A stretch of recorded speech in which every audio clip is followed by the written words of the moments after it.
नमस्कार मित्रों, हिंदी भाषा बोध चैनल में मैं सुभाष आपका स्वागत करता हूं। आज हम दिसंबर 2006 में यूजीसी द्वारा लिया गया यूजीसी नेट परीक्षा का प्रश्न पत्र पढ़ेंगे। पहला प्रश्न है, खड़ी बोली कहाँ बोली जाती है? तो खड़ी बोली मेरठ में बोली जाती है। खड़ी बोली का क्षेत्र है मेरठ, रामपुर, बिजनौर, मुरादाबाद, मुजफ्फरनगर, सहारनपुर, दिल्ली और गाज़ियाबाद। अगला प्रश्न है, नागरी लिपि का विकास किस लिपि से हुआ है? नागरी लिपि का विकास ब्राह्मी लिपि से हुआ है। इस प्रकार से ये हुआ है। ब्राह्मी लिपि की दो शैलियाँ हैं, एक दक्षिणी शैली, एक उत्तरी शैली।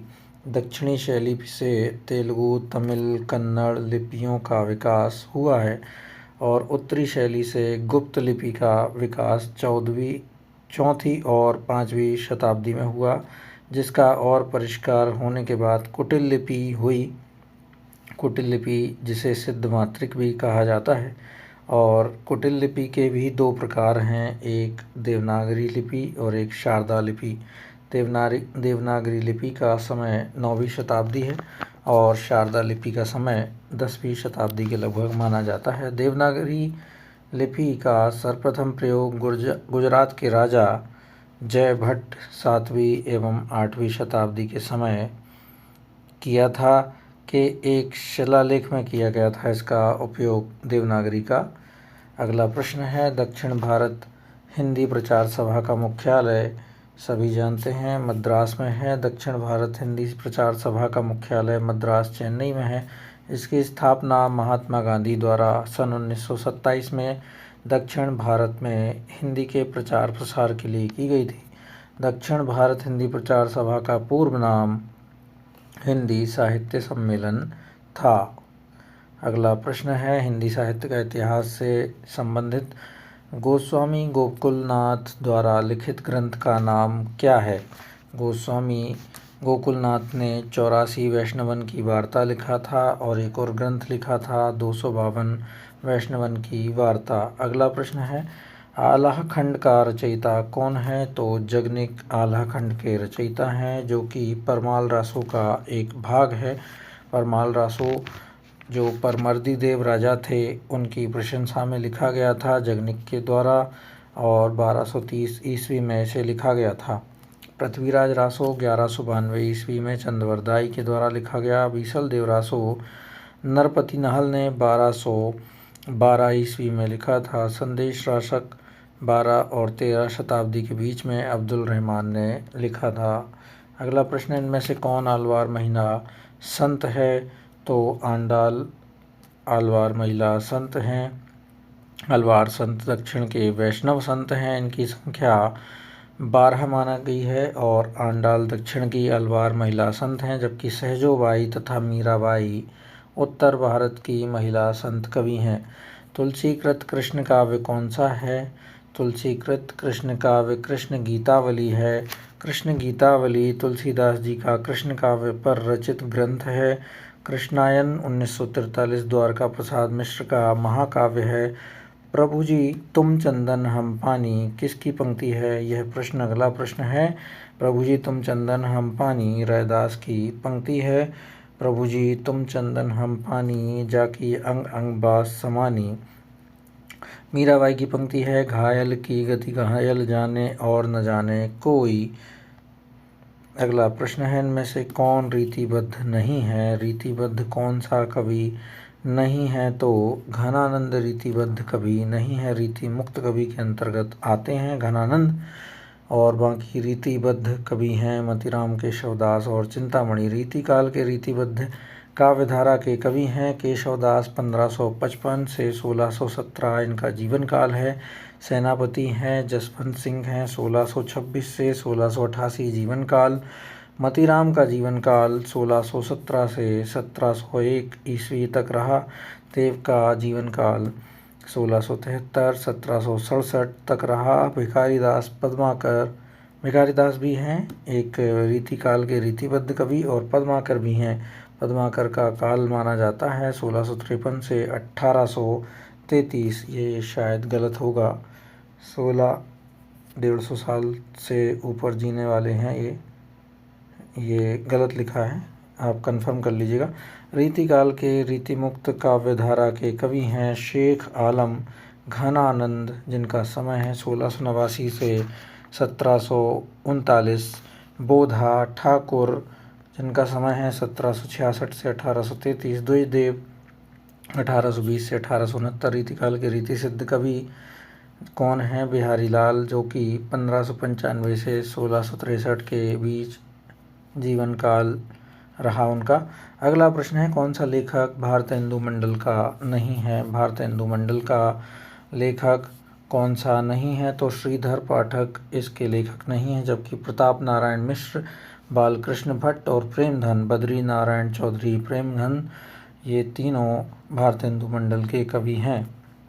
उनके मंडल देख लीजिए, उनके मंडल के लेखक और कवि कौन कौन से हैं? भारतेंदु हरिश्चंद्र स्वयं हैं, बद्री नारायण चौधरी प्रेमधन हैं, प्रताप नारायण मिश्र, ठाकुर जगमोहन सिंह, नवनीत चतुर्वेदी, अंबिका दत्त व्यास, राधा कृष्ण दास आदि।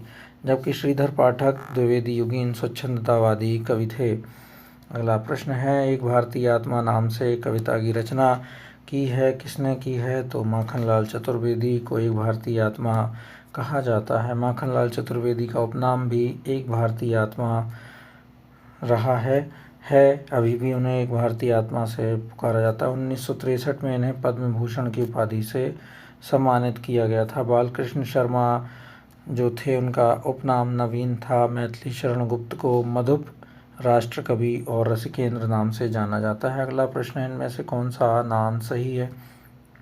तो तार सप्तक नाम सही है। तार सप्तक 1943 में प्रकाशित हुआ था, दूसरा तार सप्तक 1951, तीसरा तार सप्तक 1959, चौथा तार सप्तक 1979। इन सभी सप्तकों का संपादन सच्चिदानंद हीरानंद वात्स्यायन ने किया है। प्रपद्यवाद किसका पर्याय है? प्रपद्यवाद नकीनवाद का पर्याय है। प्रपद्यवाद 1956 में प्रारंभ हुआ था। प्रपद्यवाद का प्रवर्तन नलिन बिलोचन शर्मा ने किया था। बिहार के 3 कवि नलिन बिलोचन शर्मा, केशरी कुमार और नरेश के प्रथम अक्षरों के आधार पर नकेन रखा गया था। अकविता का समय 1965 माना गया है। के प्रवर्तक जगदीश चतुर्वेदी हैं। प्रयोगवाद 1943, जिसके प्रवर्तक अज्ञेय रहे हैं, जिनका पूरा नाम सच्चिदानंद हीरानंद वात्स्यायन अज्ञेय है। नई कविता 1954, जिसका समय माना जाता है, नाम अज्ञेय का अपनी एक रेडियो वार्ता में सर्वप्रथम प्रयोग किया गया था। नई कविता 1954 का आरंभ जगदीश गुप्त द्वारा संपादित नई कविता पत्रिका के प्रकाशन से माना जाता है। हिंदी साहित्य की गद्य विधाओं पर आधारित प्रश्न है। प्रश्न, अज्ञेय की कौन सी रचना यात्रा पर आधारित है? एक बूंद सहसा उछली यात्रा साहित्य है। इनका एक और यात्रा साहित्य है, अरे यायावर रहेगा याद, 1953 में प्रकाशित हुआ था। एक बूंद सहसा उछली 1960 में इसे लिखा गया था, प्रकाशित किया गया था। आत्मनेपद आलोचना है, 1960 में प्रकाशित हुई थी। बाबरा अहेरी काव्य संग्रह 1954। जयदोल कहानी संग्रह 1951 में प्रकाशित हुआ था। ये सभी रचनाएं अज्ञेय की ही हैं। अगला प्रश्न है, कौन सी रचना शमशेर बहादुर सिंह की है? शमशेर बहादुर सिंह की एक पीली शाम रचना है। पीली छतरी वाली लड़की उदय प्रकाश की कहानी संग्रह है, 2001 में यह प्रकाशित हुई थी। पीली आंधी प्रभा खेतान की रचना है, जो कि उपन्यास विधा पर है, 1996 में प्रकाशित हुई थी। एक पीली शाम कविता है शमशेर बहादुर सिंह की। अगला प्रश्न है, कटरा बी आरजू किसकी रचना है? कटरा बी आरजू राही मासूम रज़ा की रचना है। राही मासूम रज़ा के उपन्यास हैं आधा गाँव 1966, टोपी शुक्ला 1969, हिम्मत जौनपुरी 1969, ओस की बूंद 1973, सीन 75 1977, कटरा बी आरजू 1978, असंतोष के दिन 1985, नीम के पेड़ 2003। अगला जो हैं उपन्यासकार गुलशेर खां शानी, जिनके उपन्यास हैं काला जल 1965, कस्तूरी 1964, पत्थरों में बंद आवाज़ 1964, साल बनों का दीप 1967, नदी और सीपियाँ 1970, एक लड़की की डायरी 1973, फूल तोड़ना मना है 1980, सांप और सीढ़ी 1983। अब्दुल बिस्मिल्लाह के उपन्यास हैं समर शेष है 1980, झीनी झीनी बीनी चदरिया 1986, जहरबाद 1987, दंत कथा 1990, मुखड़ा क्या देखे 1996, अपवित्र आख्यान 2008, रावी लिखता है। असगर बजाहत के उपन्यास हैं सात आसमान 1996, कैसी आग लगाई 2004, मन माटी 2011, बरखा रचाई आदि। अगला प्रश्न है नेपथ्य राग किसका नाटक है? तो मीराकांत नेपथ्य राग नाटक है। नेपथ्य राग 2004 में मीराकांत ने लिखा था। अंत हाजिर हो, कंधे पर बैठा सांप भी इन्हीं के नाटक हैं। मृणाल पांडे के नाटक हैं जो राम रचि राखा 1981, मौजूदा हालात को देखते हुए 1979, आदमी जो मछुआरा नहीं था 1883। कुसुम कुमार के नाटक हैं संस्कार को नमस्कार, ओम क्रांति क्रांति, सुनो शेफाली, दिल्ली ऊंचा सुनती है, रावण लीला, मादा मिट्टी, पवन चतुर्वेदी की डायरी, सलामी मंच एवं लश्कर चौक 1979 में लिखा गया। त्रिपुरारी शर्मा के नाटक हैं काठ की गाड़ी और बांझ घाटी। अगला प्रश्न है काव्यशास्त्र और आलोचना पर आधारित रुद्रट वक्रोक्ति को शब्दालंकार मानते हैं, इसे अर्थालंकार किसने माना है? रुद्रट वक्रोक्ति को शब्दालंकार मानते हैं, इसे अर्थालंकार दंडी ने माना है। वक्रोक्ति को रुद्रट शब्दालंकार मानते हैं जबकि दंडी वक्रोक्ति की को अर्थालंकार के अंतर्गत मानते हैं। वामन रीति संप्रदाय के प्रवर्तक हैं, क्षेमेंद्र औचित्य संप्रदाय के, आनंद वर्धन ध्वनि संप्रदाय के प्रवर्तक आचार्य हैं। अगला प्रश्न है इनमें से कौन भारत मुनि के रस सूत्र का व्याख्याकार है? तो भट्ट लोलट जो हैं भरत मुनि के रस सूत्र के व्याख्याकार हैं। भरत मुनि रस संप्रदाय के प्रवर्तक हैं। व्याख्याकार जो हैं भट्ट लोलट पहले आए, फिर भट्ट शंकुक दूसरे नंबर पर हैं, तीसरे नंबर पर भट्ट नायक हैं, अभिनव गुप्त चौथे नंबर पर हैं। भट्ट लोलट ने भुक्तिवाद की उत्पत्तिवाद की स्थापना की थी। भट्ट शंकुक ने अनुमितिवाद दिया था, भट्ट नायक ने मुक्तिवाद दिया था, अभिनव गुप्त ने अभिव्यक्तिवाद दिया था। तथ्य विधा पर आधारित प्रश्न है पा ध्वनि का उच्चारण स्थान है ओष्ठ, क्योंकि जब हम पा बोलते हैं तो हमारे ओठ बंद हो जाते हैं। कंठ से का से जो शब्द बोले जाते हैं कंठ से, उसका जो है का, खा, गा, घा, अड़ा जो हैं कंठ ध्वनि से हैं। तालव्य से हैं, तालु से जो बोले जाते हैं चा, छा, जा, झा, इंग्या या शा। मूर्धन्य तालु के मूर्धा भाग से टा, ठा, डा, ढा, णा, रा, शा। दंत दांतों के मूर्धा भाग से ता, था, दा, धा, ना, ला, सा। वत्स्य दंत मूल से ना, सा, रा, ला। ओष्ठ दोनों होठों से पा, फा, बा, भा, मा। दंतोष्ठ बा, फा। स्वर यंत्रीय काकल्य जिसे कहते हैं का शब्द है। दंतोष्ठ को याद रखिएगा, बा और फा दंतोष्ठ दांत और ओठ को मिलाकर बोला जाता है, वा और फा। अगला प्रश्न है निम्नलिखित रचनाओं का सही अनुक्रम क्या है? स्कंदगुप्त पहले आया, फिर पहला राजा आया, फिर बकरी, फिर कोर्ट मार्शल। स्कंदगुप्त 1928 जयशंकर प्रसाद का नाटक है। पहला राजा 1969 जगदीश चंद्र माथुर का नाटककार हैं। और बकरी 1974 सर्वेश्वर दयाल सक्सेना का नाटक है। कोर्ट मार्शल 1991 स्वदेश दीपक का नाटक है। स्वदेश दीपक का एक बहुत अच्छा ग्रंथ है जो उन्होंने अपनी विषुप्त अवस्था की याद करके लिखा था। बहुत अच्छा वो उपन्यास है। मैंने मांडू नहीं देखा, उनका संस्मरण भी कह सकते हैं उसे। बहुत जटिल है, बहुत अच्छा है, पढ़िएगा। स्वदेश दीपक का को मैंने मांडू नहीं देखा। प्रश्न है, निम्नलिखित कविताओं का सही अनुक्रम क्या है? सही अनुक्रम देखते हैं। संसद से सड़क तक, आवाज़ की भी जगह है, मुक्ति प्रसंग, अपनी केवल धार। संसद से सड़क तक 1972, धूमिल सुदामा पांडे धूमिल की ये एक रचना है। आवाज़ की भी जगह है, मुक्ति प्रसंग राजकमल चौधरी ने लिखा है। अपनी केवल धार 1980 में अरुण कमल ने लिखा है। अगला प्रश्न है, निम्नलिखित कृतियों को सही अनुक्रम क्या है? तो मैला आंचल, पानी के प्राचीर, लोक ऋण, जंगल जहाँ से शुरू होता है, इसका सही क्रम है मैला आंचल 1954। उपन्यासकार फणीश्वर नाथ रेणु। पानी के प्राचीर 1961, रामदरस मिश्र। लोक ऋण विवेकी राय 1977। जंगल जहाँ शुरू होता है संजीव के द्वारा लिखा गया उपन्यास है। अगला प्रश्न है, निम्नलिखित पत्रिकाओं के प्रकाशन का सही अनुक्रम क्या है?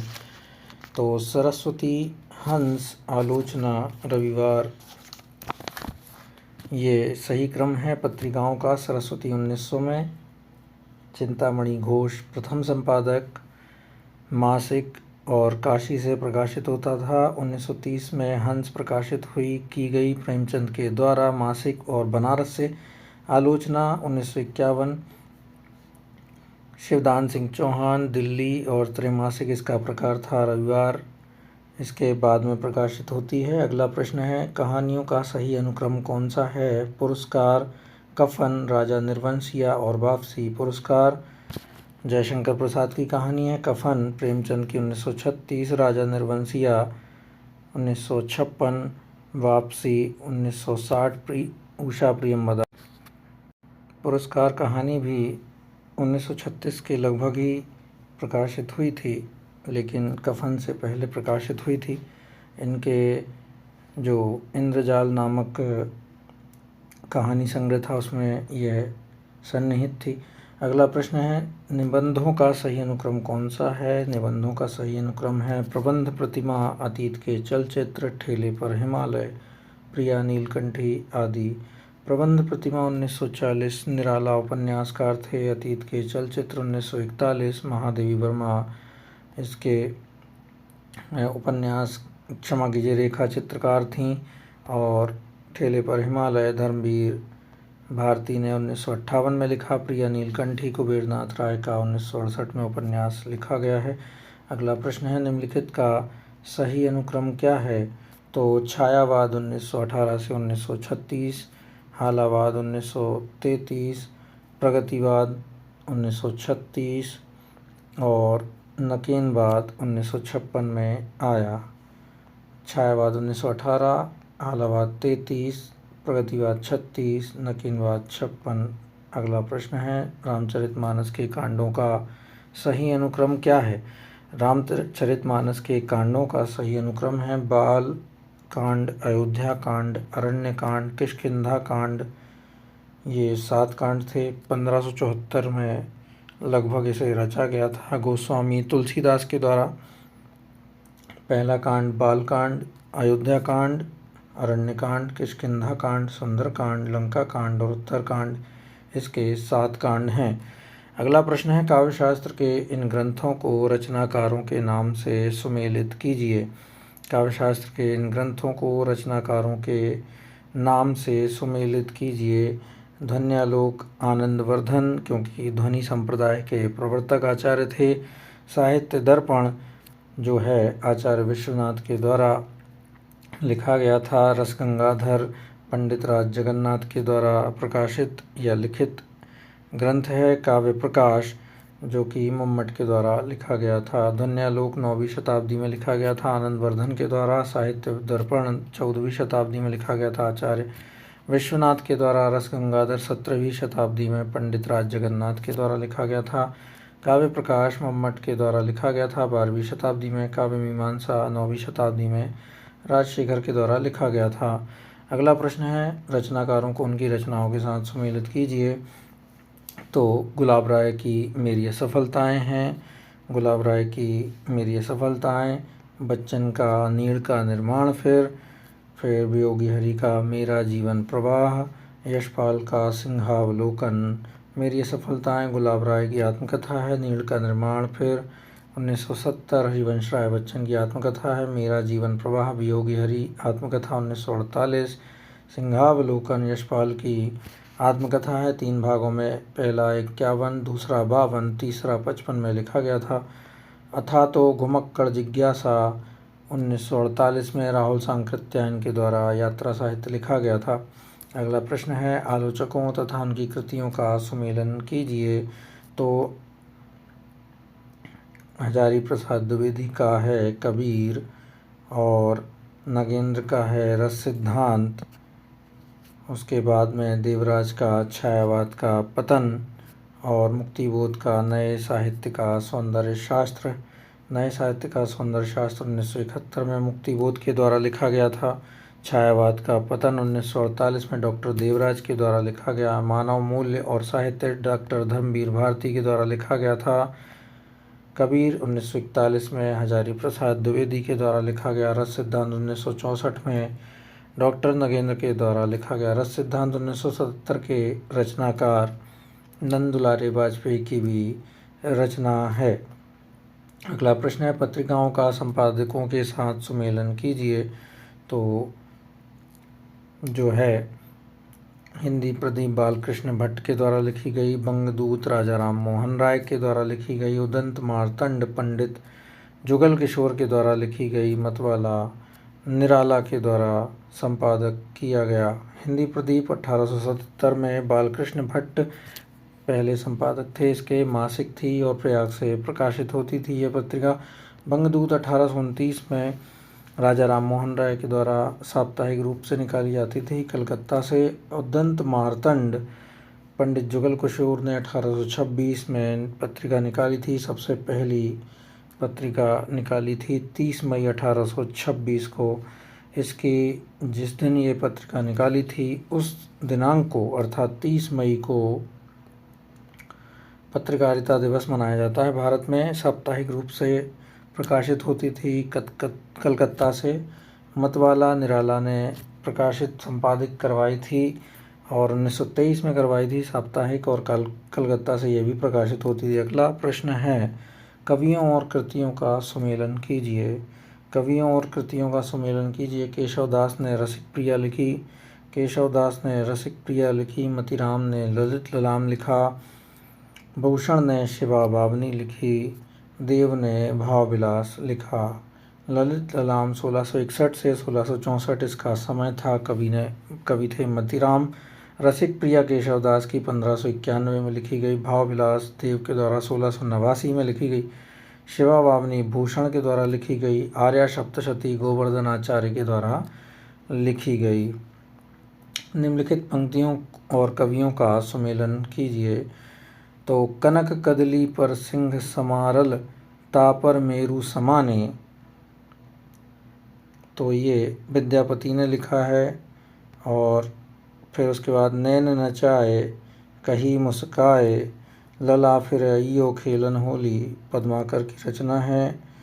और अति सूधो स्नेह को मार्ग है, अति सूधो स्नेह को मार्ग है, ये रचना है घनानंद की।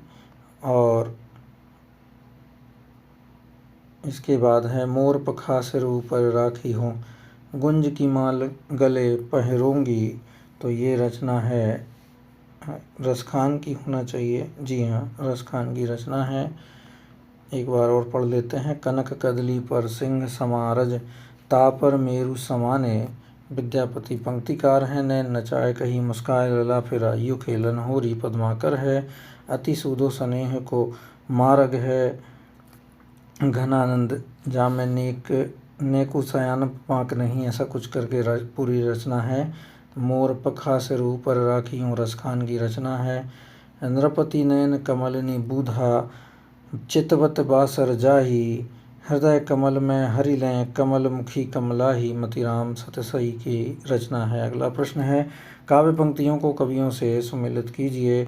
स्नेह निर्झर बह गया, स्नेह निर्झर बह गया निराला की पंक्ति है। स्नेह निर्झर बह गया। ओ वरुणा की शांत कछार, ये प्रसाद की रचना है। उसके बाद में सखी वे मुझसे कह कर जाते, मैथिली शरण गुप्त की यशोधरा नामक रचना से है।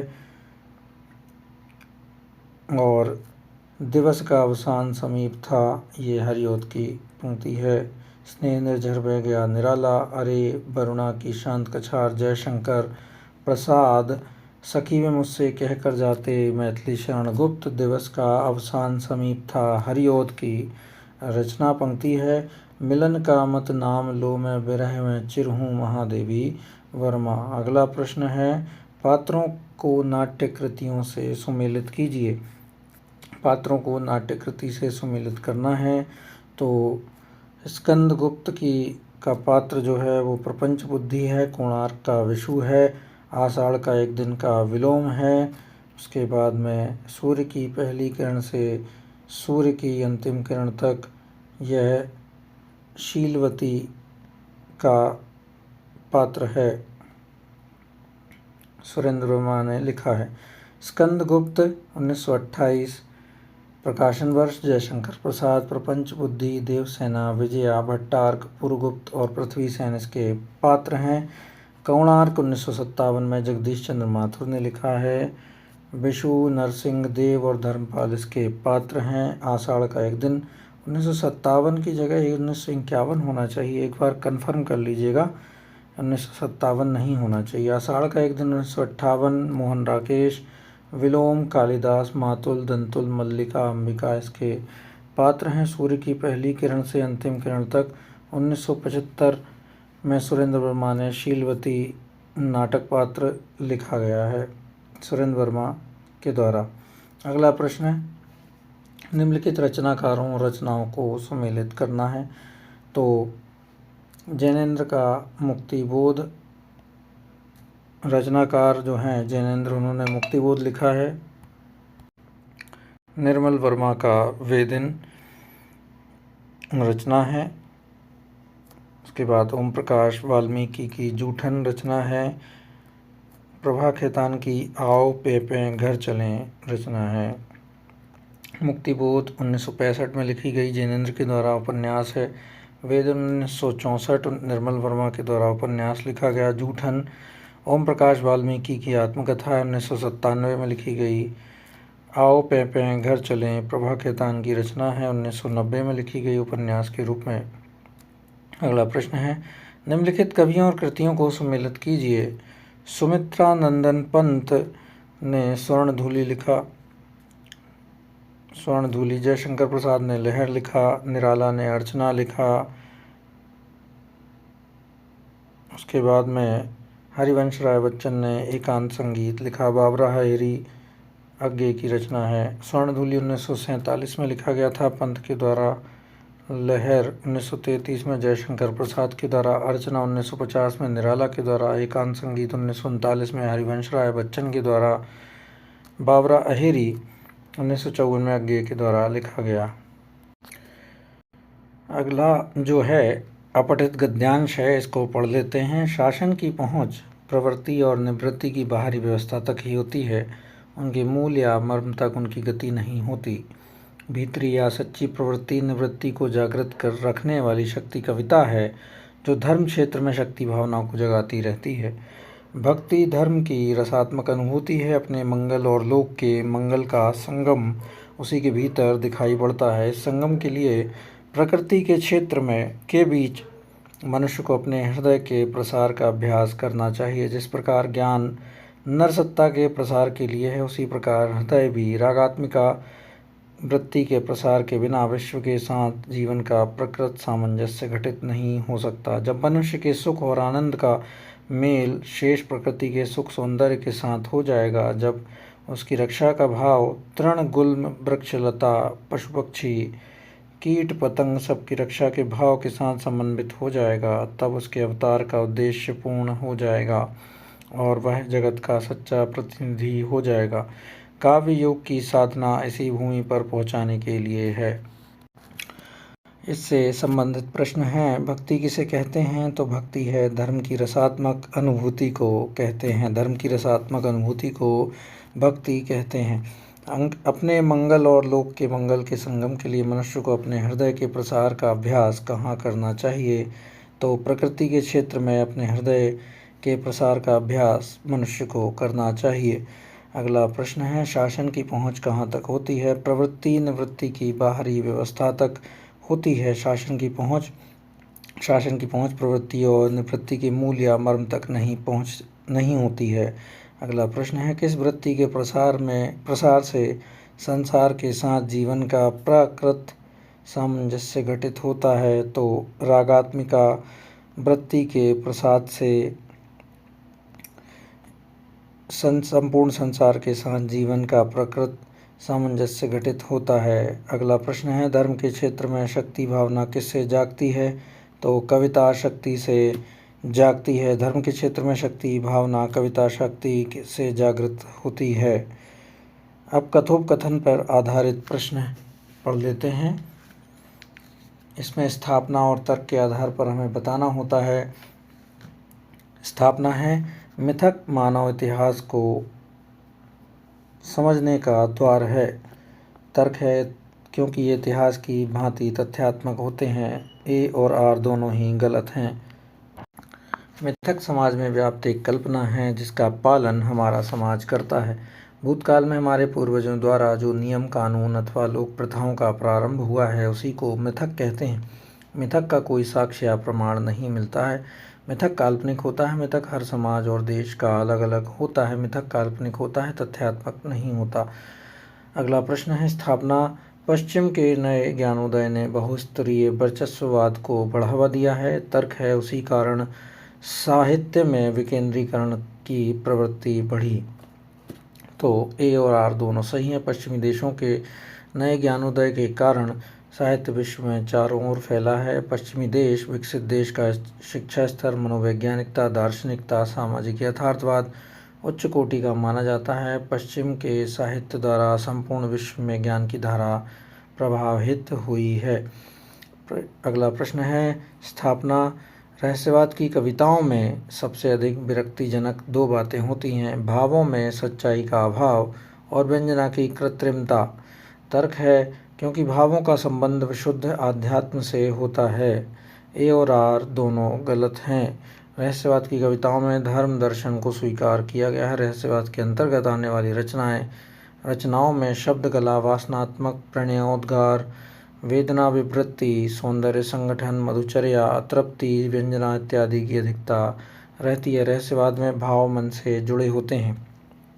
अगला प्रश्न है, स्थापना साधारणीकरण की अवस्था में सामाजिक या दर्शक भावमुक्त होकर एकाग्रचित्त से रस का अनुभव करता है। तर्क क्या है? इसलिए पश्चिमी नाट्य चिंतक व्रैक्त ने भी इस बात का समर्थन किया है। ए और आर दोनों सही हैं। रस में साधारणीकरण की अवधारणा सर्वप्रथम भट्टनायक ने प्रस्तुत की। साधारणीकरण की अवस्था में सामाजिक या आदर्शक भाव से मुक्त होकर रस की अनुभूति करता है। रस सूत्र के व्याख्याता भारतीय काव्यशास्त्रीय मुनि भरत मुनि हैं। अगला प्रश्न है, स्थापना कला सौंदर्य का विधान करती है। तर्क है, कविता में असुंदर और कुरूप वस्तुओं का वर्णन भी कलात्मक सौंदर्य के अंतर्गत आता है। कला सौंदर्य का विधान करती है। कविता में असुंदर और कुरूप वस्तुओं का वर्णन भी कलात्मक सौंदर्य के अंतर्गत आता है। ए सही और आर गलत है। कविता में काल्पनिकता, यथार्थवाद, विसंगति आदि का वर्णन रहता है। कविता में असुंदर और कुरूप वस्तुओं को अलंकार, रस, छंद आदि का प्रयोग कर काव्य वर्णन में कलात्मक सौंदर्य के अंतर्गत आता है। कला ही सौंदर्य का निर्माण करती है। कला द्वारा किसी वस्तु को सौंदर्यमयी बनाया जा सकता है। अगला प्रश्न है, स्थापना श्लिष्ट या अनेकार्थवाची शब्दों के द्वारा अनेक अर्थ के अभिमान में शब्द श्लेष अलंकार होता है। तर्क है, क्योंकि इसमें सार्थक अथवा निरर्थक शब्दों की आवृत्ति होती है। ए गलत है और आर सही है। श्लेष का अर्थ है चिपकना, मिलना या संयोग होना। जहाँ एक शब्द के अनेक अर्थ चिपके होते हैं, वहाँ अनेकार्थवाची शब्दों के द्वारा अनेक अर्थों का विज्ञान होता है। श्लेषणकार में सिर्फ सार्थक शब्दों का ही आवृत्ति होती है। स्थापना अगले प्रश्न की। ज्यों ज्यों सभ्यता बढ़ती गई त्यों त्यों मनुष्य की ज्ञान सत्ता बुद्धि व्यवसायत्मक होती गई। तर्क है क्योंकि इसमें भाव सत्ता का अभाव है।